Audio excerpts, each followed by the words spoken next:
trip on the same ship. So we must push one common intention.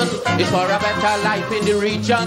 For we women and we children. That must be the ambition of the Caribbean and the Caribbean and the Caribbean.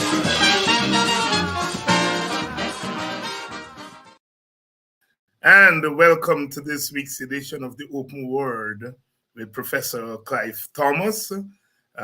We are just coming off of the CARICOM Day, 50 years of CARICOM. And of course, we celebrated the holiday here in Guyana and across the CARICOM region. We ended our last podcast with some reflections from Professor Thomas on 50 years of CARICOM. And we're going to start there today and then wind our way into some of the issues we confront here in Guyana. We are moving off of the specificity of oil and moving into the larger economy. Today we want to tackle that I word, inflation.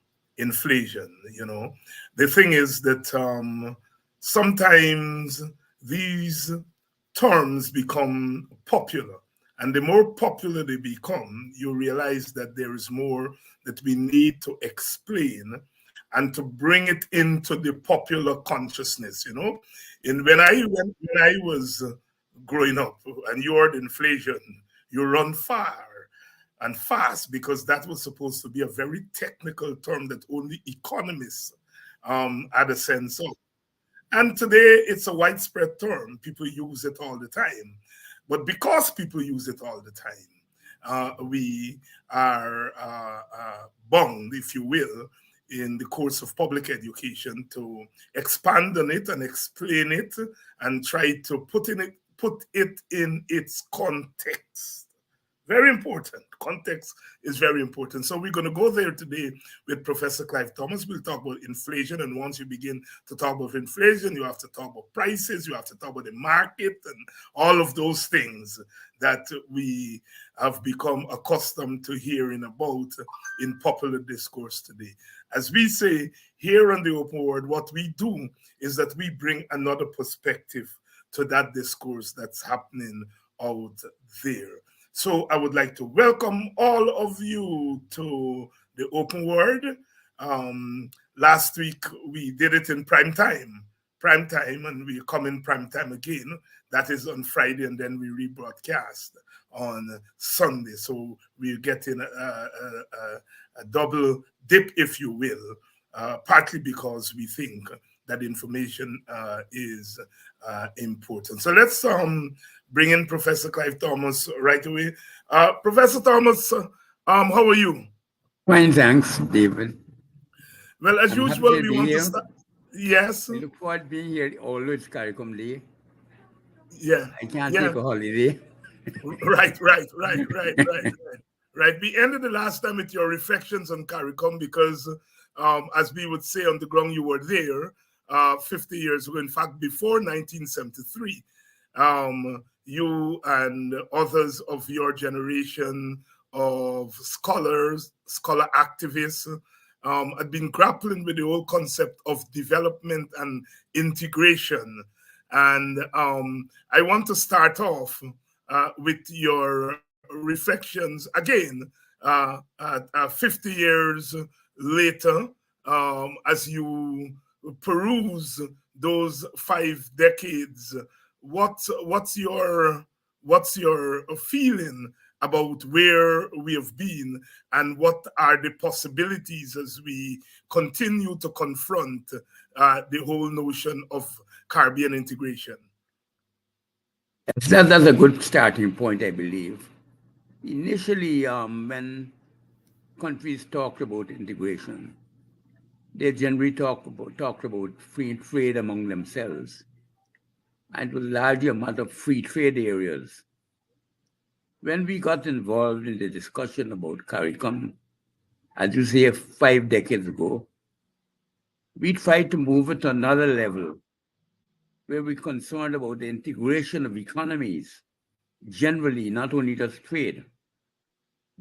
particularly in terms of the key functions of the economy.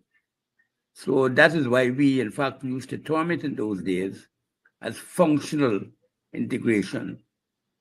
So we're not only integrating trade, but we're integrating all the economic functions that are needed to make the economy work, including the manifestation of trade. And the deeper you go into that, the more and more it came towards trying to convert a disparate number of states into what is in effect one united state. But we never got as far as that because we never got very far into the functional integration. Although we did set up a functional integration department of CARICOM, and that still remains up to today. And we try to integrate certain functions like common external policy, common trade policy with other regional groupings.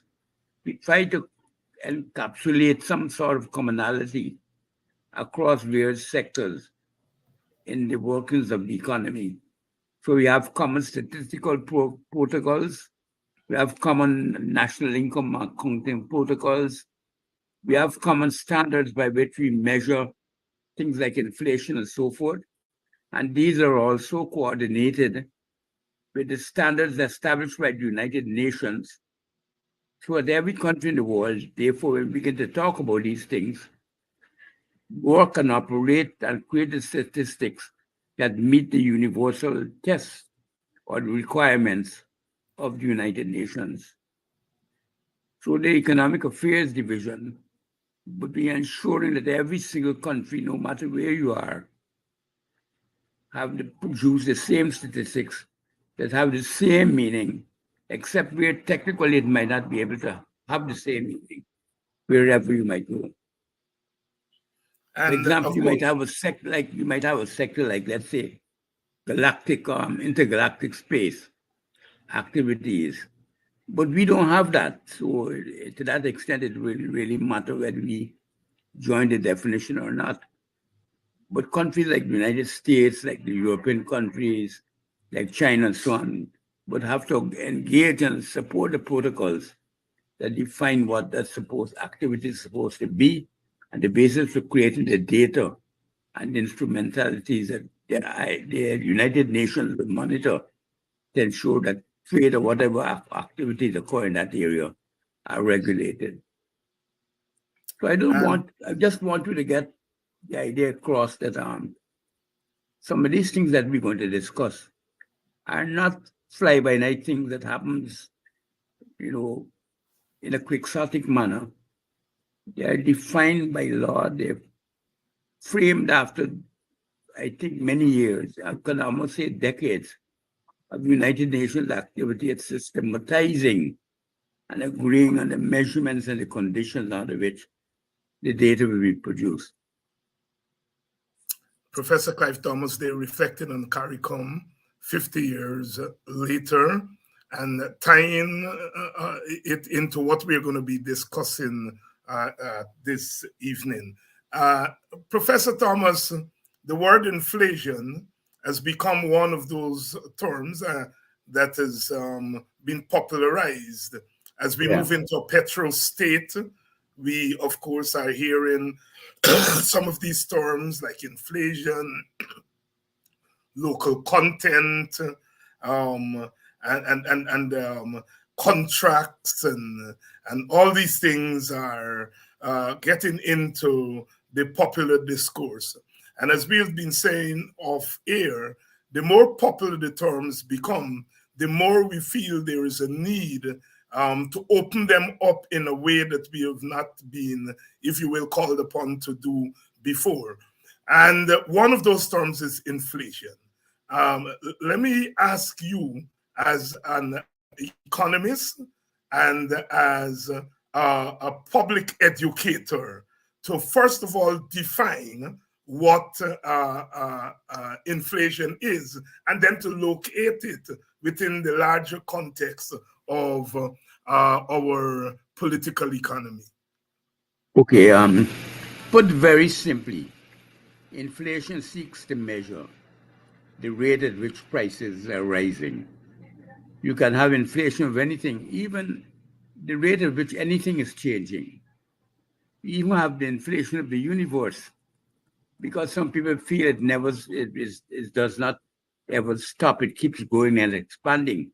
And in fact, today, only earlier today, there was a launch of an experiment in Europe to measure by putting something 1 million kilometers into space to measure dark matter and dark energy to see the rate at which the globe or the galaxy, the whole Earth, the whole conception of everything that we have on Earth, and then the world as a whole, the universe is expanding.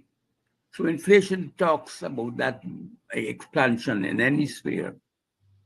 So when economists talk about inflation of prices, they're talking about the rate at which the prices are increasing, not whether you have a high or a low price, but the rate at which the price is increasing. And it gives you the percentage change on what happened in the previous period, which is usually a year.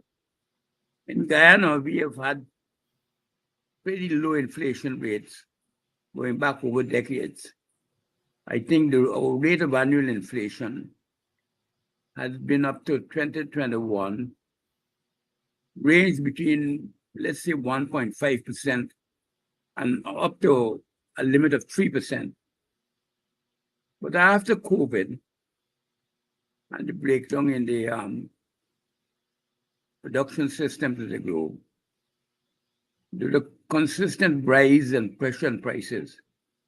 And in 2021, prices rose by 5.7% in Guyana for the first time, I would say, in 2 decades. That's what the statisticians measured and got. And then in 2022, they rose by 7.2%. But the global rate at which prices were rising for the world as a whole was between 8 and 9%, closer to 9% than 8%. I think approximately 8.8%, if I remember well. So that was the rate that was estimated by the World Bank and the IMF and all the other bodies. In that context, inflation became a global problem, affecting not only Guyana, where the price, we have to pay for prices, the things that we import, we have to pay those prices, but every other country in the world.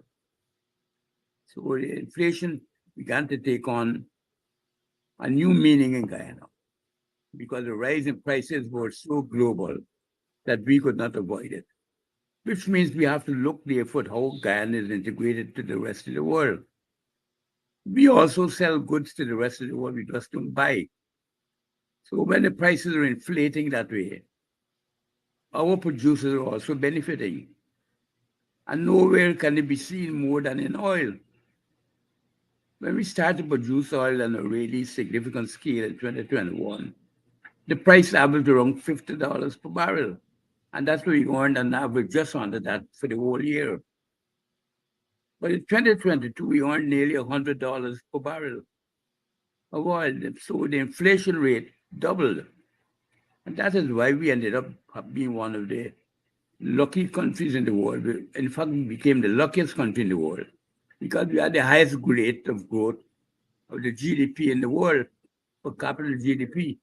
We grew by 62% in 2022. And it's recorded in our national budget that the minister made that observation. And of course, we applauded ourselves of having achieved what any country would consider a milestone of being the fastest growing economy in the world. But when you start to talk about that, you have to begin to realize a simple mathematical factor, which is the power of compounding. In economics, we have a simple way of trying to estimate in general conversations how important the rate of growth is. And that is that we use the formula in which we divide whatever rate we have into 72. And that would tell you how many years it would take for your economy to double in size. So if we're growing at 12% per annum, it would take us 6 years. If we're going at 2% per annum, if it take us 6 years, 2 into 72 is 36. 12 into 72 is 6, is 6. If we're going at 62%, it means that every 1.2 months, we can double the size of Guyana in economic terms. That is what has been happening. And the power component is that once you double that size, the size that you double in the next time is the double size that we had for the previous time. So we're talking about the sizes and rates of growth that are so explosive that you cannot imagine. That is why I keep trying to let people realize the cost on which we sit, because the growth rate is so explosive that if it continues, and it's not likely to continue at a very high rate, but even if it comes down to 20, 30, 15, 10%, whatever it is, over the next 2 decades, going up to the end of the 2030s, Guyana will probably be the fastest growing economy in the world. And if the overall rate over that period ends up at something like 12%, it means in 6 years to double. And by the time we get to 2030s, we double again after 6 years. 2023 and 2029, and then we get to the 30s, double again. So we're thinking of an economy 2 by 2 times the size of what we have now. That's 4 times we begin to talk about an economy of a scale and size that we have never been exposed to. And we want in the Caribbean region. So the power of the compounding effect of growth is that we can look into the future and we can see if any of these assumptions are held, that we're moving into a regime of economic conditions that are very different from the one in which we're starting at now. Mm-hmm. And that is what we're trying to prepare people for. Right.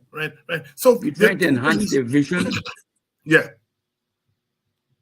Go ahead. We're trying to enhance their vision about the capabilities that we have. And all of these things are not 100% certain. Because nowhere in life is a certainty. The universe might come to an end. We might have a war coming out of Ukraine that ends up to be a world war. So we never get out of humanity, regressing back to what it was a couple millennia ago. All these things can happen. But we're on the cusp of we must recognize that we're on the cusp of a new dispensation and try to gauge our activities, gauge our actions, prepare our economy, prepare our citizens, and to invoke their contribution so that we can make the best use of these resources that we have now. That is what we're trying to do. Mm-hmm. We're trying to get everybody onto the bandwagon, not because it's a bandwagon, but because the thing is so stupendous, the possibilities, that we, once in a lifetime chance that has happened to us. This is what you might call manna from heaven, my mother used to say. And she always used to remind me it is not free. Yeah. God's God only rewards those who are honest and straightforward. She always said that. So you turn God into an economist. It comes back to your concept of the free market. Yeah. If it's free, how can it be a market? Right. And if it's a market, how can it be free? How can it be free? Yes. See, why there are 2 things that jump out there. One is that the rate of inflation, in a sense, Guyana benefited from that. The rate of the global inflation, that's one. And 2, it is a fact that Guyana is benefiting from the oil that is being extracted. Those 2 things, I think, are facts that jump out. And I want to re-emphasize them because we have conversations in the public space that are going on that, in a sense, negate those 2 things. One is that the high prices we see in our local market, they have a certain kind of meaning, and I want you to explain that. And secondly, that we're not benefiting from oil at all, to the extent that some are arguing that we should leave the oil in the ground. Well, we've dealt with that already. I want you to talk a little bit about the rise in prices that we see in our markets here, and explain that. Explain what that means, because people are panicking. People are saying, look, it's something that the government is doing wrong. That is on the lips of people. These high prices means that something that the government is doing wrong. What is it the government is doing wrong as far as the high prices is concerned is where the question is. And I want you to explain that for us. The high prices and what is the relationship between the high prices and the distribution of resources, because I rather suspect that given your own work and your writings over the last couple of years, that you are big on the distributive aspect of our economic arrangements. So talk to us about these prices and Okay. what they mean. All right. Let's start at the beginning. The rise in the global prices that we started at, which I told you happened as a result of COVID largely, Yes. and also the war in Ukraine. That alters not only the price level, but it also alters the distribution of income and wealth around the world. Some will benefit and some will lose. The overall economy, the global economy might be growing at a particular rate because of inflation, but the distribution of that growth and that wealth will be uneven. And so that same logic applies to the economy. When there's internal inflation, it alters the distribution of income and wealth. People who are better off don't normally suffer as much as those who are not so well off. And that is why we feel that given the fact that we are on the cusp of this big explosive growth in income, that we should devote a part of it to supplementing the income stream of the very poor, so that we don't redistribute income away from them.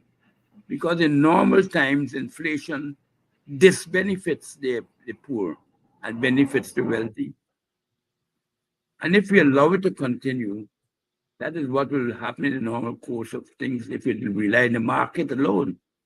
So we have to get an active government who recognizes that and who tries to participate in a way which it can support its citizens so their livelihoods do not deteriorate significantly in that period.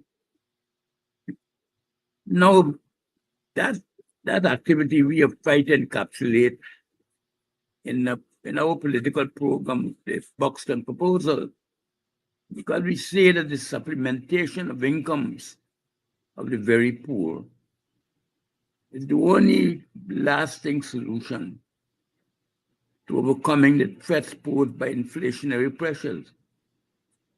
Because there's no other policy the government can do that will reduce the rate at which prices are rising. They can take off the taxes on some of the items like they did with oil, but the amount they would save by taking off the taxes will not compensate for the rise in the prices that are already occurring. By simple arithmetic, it can't happen. And that means that ultimately, we have to find, if you want to give the public some support, you have to distribute some goods and services to them.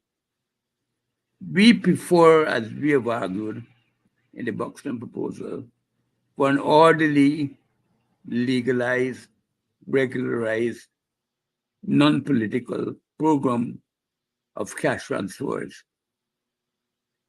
And we try to make the case for it. And that case is founded in what we call rationality. It tries not to distinguish between different ethnic groups, and therefore it gives to every household, including those who might not need it, because as I said, the thing is distributed unequally, but whom we can recapture some of it back from through taxation. If we give a poor man $5,000 and he pays his taxes, it'd be far less than if you give $5,000 to a man who's already earning $100,000 a year. US dollars I'm talking about. Mhm. So in that sense, we capture back some of what we gave to the other household. But at the same time, we left another household behind. It's better you err on that side so that nobody is left poor and dangling in the countryside. You can say, I went to bed tonight and I know that no Guyanese is begging for a dish because we didn't make provision for it. Some other thing had to intervene to cause them not to have it. Maybe sickness or something. But you create a program in that way. But what the government has been doing instead is giving ad hoc payments out to people, child care this, school lunch this. And all of these things taken together, maybe the 5 or 10 that they're doing right now, add up to significant sums, but far less than what would be the case for the sustained cash transfers. Sustained cash. But which, because of the nature in which they are given, makes the constituents dependent on them and dependent on the government. It creates dependency. It creates a feeling that, look, we come along and we can give you $25,000 once every few months. It's not a legally structured, ordered program of relief. So we're not targeting any real thing other than to give out some money here and there. And the government seems happy to do that. And I find that the most humiliating thing we can be doing. As I've said in this program before, going into a village and giving somebody a handle to 25,000 or 10,000, whatever it is, and watch them fawn and crawl, and pay penance to you for the what you're giving them. I think that's dehumanizing. We don't want to have an oil bonanza provided by manna from heaven being used in that insulting way. Yeah. It's anti-citizen and it's anti-humanity. And that is why I think we have a strong case for regularized cash transfers as the means to meet that. So they're subject to law, subject to audit, they don't become a political tool. They're blind in terms of the racial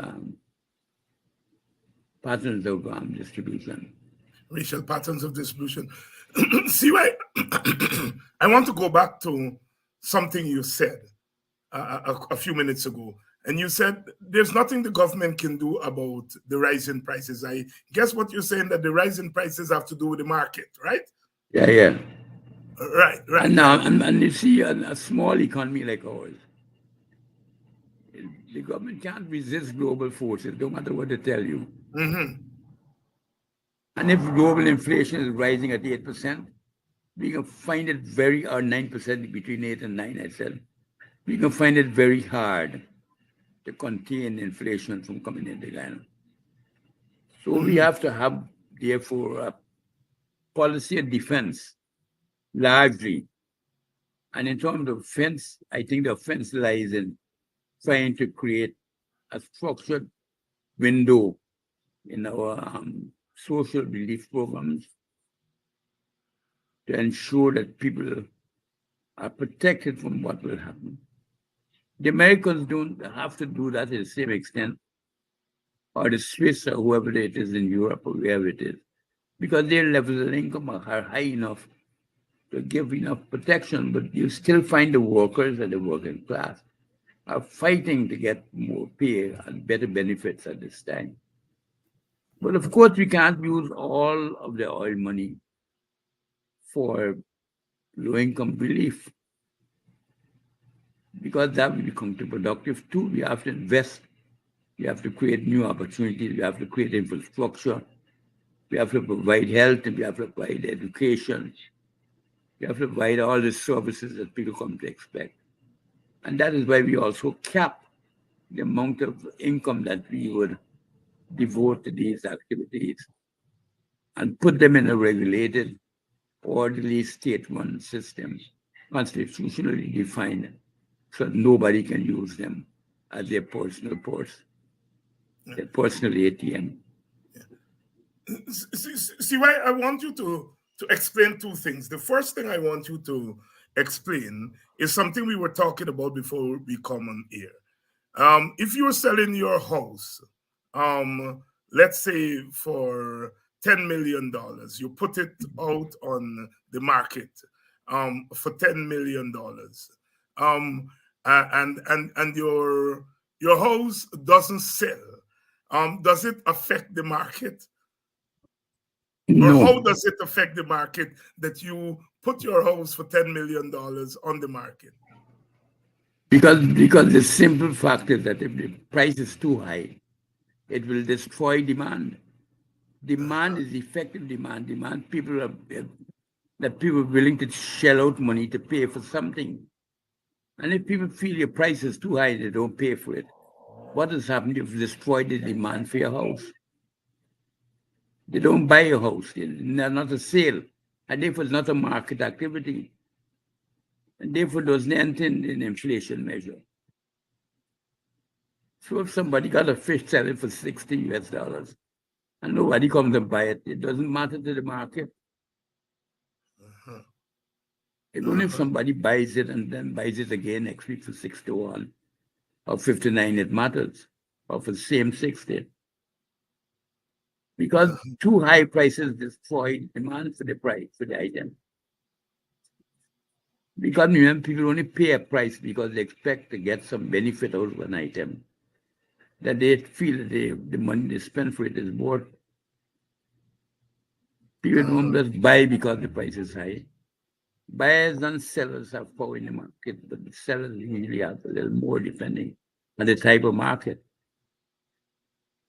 Yeah. It's only if it's an absolute necessity. It can happen from time to time, like some medicines. You maybe have the only medicine that can save your life. And they can use extortionate prices to force you to buy it. And people may say their life is worth it. Yeah, yeah, yeah. The case of fish come to mind. Last week we were having a discussion in the WPA, and I made reference to the steep drop in the price of fish on the market, and then 2 days later, I saw it in the newspapers where fisher folk are complaining that the prices went down so steep that it's affecting them. Explain that for us. But because one man's demand, one man's something he wants to buy to eat, is another man's supply and source of income. Yes. So you see, that's what I'm saying. And if the prices that are rising mainly are prices of oil and food stuff, and we are mainly producers of oil and food stuff, then the global distribution that follows inflation favors us. And at this point in time, we are in something what we might call a sweet spot, because the commodity composition of the increase in commodity prices favors oil and favors crops, Yes. particularly Yes. exotic crops. Yes. Or the crops. Yes. And we had, in fact, if you look at the budget for 2022, we had remarkable growth in those prices and those output, those items. Mm-hmm. Yeah. Yeah. The other question I want you to address is the one that we hear all the time. If you raise the wages and the salaries for workers, it will lead to inflation. If you put into place the Buxton proposal, it will lead to inflation. Address that worrisome subject for a lot of ordinary people. Well, it's an important subject because in developed market economies, if you ever get into a wage price spiral, the economy is in very serious trouble. if you reach a point where the rise in prices leads to rise in wages, and the rise in wages in turn leads to rise in prices because the companies can't pay the wage rate at that price, then you have a really serious financial condition. You have a crisis in your hands, a serious economic crisis. And a lot of the activity that is taking place now in countries with developed markets is to avoid the development of a wage price spiral. Mm-hmm. And when governments increase the interest rates, it is to make it so costly to get credit that companies can't afford to buy the labor. And what they do is then create unemployment. But that is why the workers never really gain in the capitalist system. May gain over the long run. But once you force that to a crisis, the economy collapses. Not everybody loses except the very rich. Everybody except the very rich loses. And so you have, as now in the States and Europe, a desperate scramble by the central banks and the ministries of finance to prevent the emergence of a wage price spiral. Mm-hmm. But that's a deadly combination. But it's not so threatening in a place like Ghana. Good, that's where I was going. Yeah. Yeah, Our, talk. our, labor, our public sector labor force is thinking about 50,000 people. And that's the eminence of that is not there. Mm-hmm. Mm-hmm. Uh-huh. Uh-huh. So we are not as threatened as, let's say, the big countries are because of this small size of our public service. Yeah, and because of the small size of all, also big firms. Uh-huh. Big Yeah, firms but small firms. there you Big in name but small in size. in size. Yes, yes, yes, yes, yes, yeah. So, address the issue of the Buxton proposal. We're going to deal with that on especially in a program. But for now, one of the criticisms was that if the government were to give these orderly, as you call them, orderly structured cash transfers, that it would lead to inflation. How do you respond to that? Well, that's a largely offensive measure. Uh-huh. Because people are assuming that people who receive money to take them out of poverty would stop working. There you go. And because of that, the people to get more labor will have to pay more. Pay more. So it's more a value judgment than Value something yeah. that is And based on I don't believe economics. I don't believe poor people are stupid. Right. So it's really not an economic argument. It's really An argument in human nature, yeah. Yes. Some people feel that poor people are going to drink and then they're going to spend all day at the rum shop, they're going to go and work. Yeah. All those things come into the argument. Right. So you have to make a judgment about people. Excuse me. You have to make a judgment about people. Yeah. And I think that our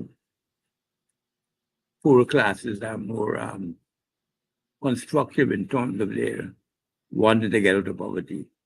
I think they spend more time repairing the house if they get an extra bit of income, sending the children to lessons, taking medicine where they couldn't afford it, and using bush. Things like that would happen, which would big stimulus to the economy. Mm-hmm. I believe a lot of the agricultural expansion reflects that we've had in the 2022 and the gathering this year. It's based on the opportunities created by the higher prices. Yeah. Because it's remarkable that the other crops have done so well. Rice have done, so. Sugar has not done well, they've done badly. Mm-hmm. But the other crops, They're doing pretty well. They're doing pretty well. Professor Clive Thomas here. Professor, so the higher prices that we are seeing on the local market, um, you are arguing that these can be, these will have to be measured against the distribution of income, right? They will affect the distribution again. They will affect the distribution of And they should be compensated for, insofar as they reduce income, by the Buxton proposals, the proposals for cash transfers. That is the right. means. Because there are no really other means available to government when inflation is being imported from abroad. So you have to, in a sense, inject, if you will, something into the system, and that's where the cash transfer. And it's something we injecting is what we're getting. And That's oil money. That's a windfall, In any other country, you would treat getting $1 billion or $2 billion US every year. Clearly is a windfall, and that is what we had in 2022. What we can get in 2023. Yes. Professor Clive Thomas here walking us through some economics 101. Very important for us to grapple with these issues. And there are two things that are happening.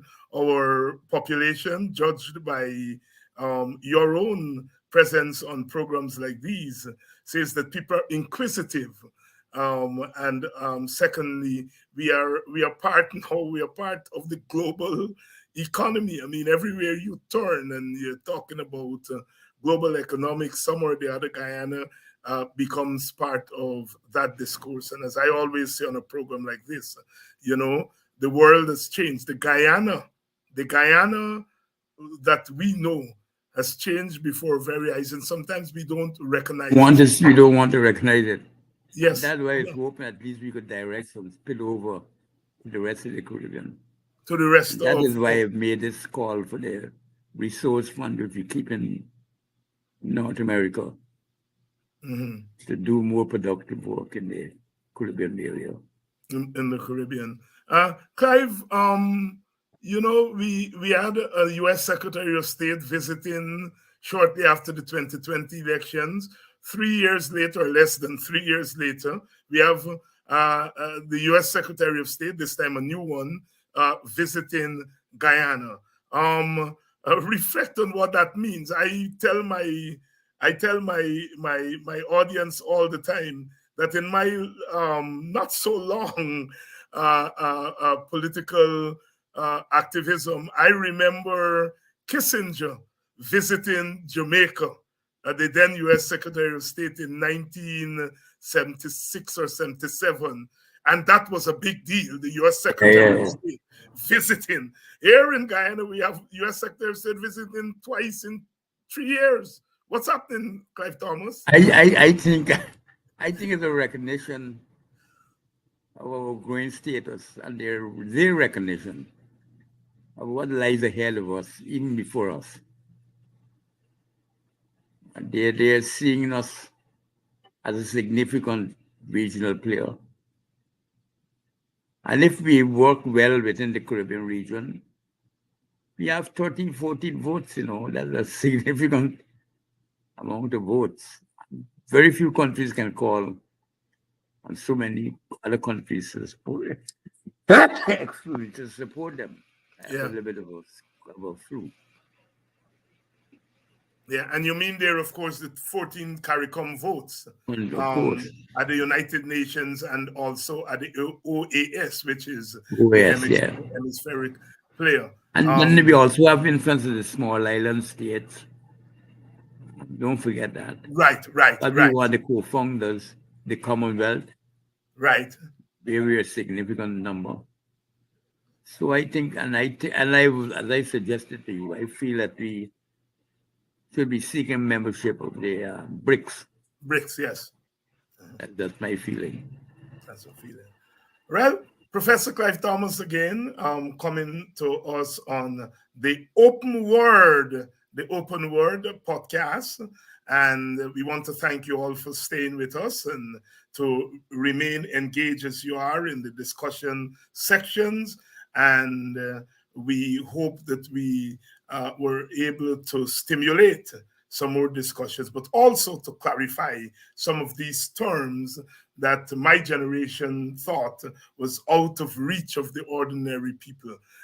But today, here we are in Guyana, discussing inflation and the global economy and the market and so on in a public podcast, not in a classroom, in a public podcast. And I think we have moved really far. And it means, therefore, that as Professor Clive Thomas has said, the issue here is not that we're not getting money coming into our country. That is not the issue. The issue is the distribution. The distribution.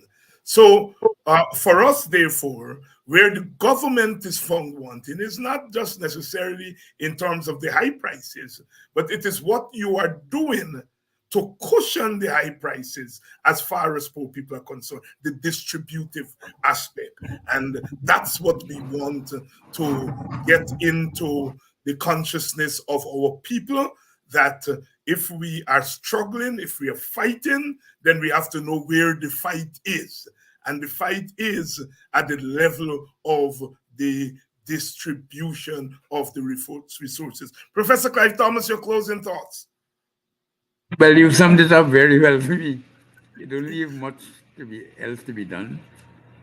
Yeah. I would hope that people will go away with that as their last reflection on this discussion, because you summed it up well. Thank you very much, Professor Clive Thomas. And until next week, thank you again. And for you, our faithful viewers, another day, another part of our work. As we say on this program all the time, we are building a movement, and a movement has to have the kind of consciousness. And that's what we are about. They will say whatever they want to say about what we do on these programs. We know what we're about. That as far as the oil wealth is concerned, as far as Guyana and development is concerned, we are about transforming the society. And if you want to transform any society, you have to transform its people. And especially those are the lower rungs of the society. And perhaps for us in Guyana and the Caribbean, the best testimony of that transformation is when we can alleviate poverty. Poverty. If we can beat poverty in the short run, then we can begin to move from development to transformation. Development to transformation, the alleviation of poverty. And that's where we want to anchor our discourse and then use that as a jumping off spot to talk about the large economy. And we're lucky to have someone of the experience and the expertise of Professor Clive Thomas to walk us through. And as I say all the time, love is the watchword. We love you. And as the Black Stallion says in our theme song, we must provide for our women and our children. That must be the ambition of the Caribbean man, and by extension, the Caribbean woman. One race from the same place that make the same trip on the same ship. So we must push one common intention. It's for a better life in the region, for we women and we children. That must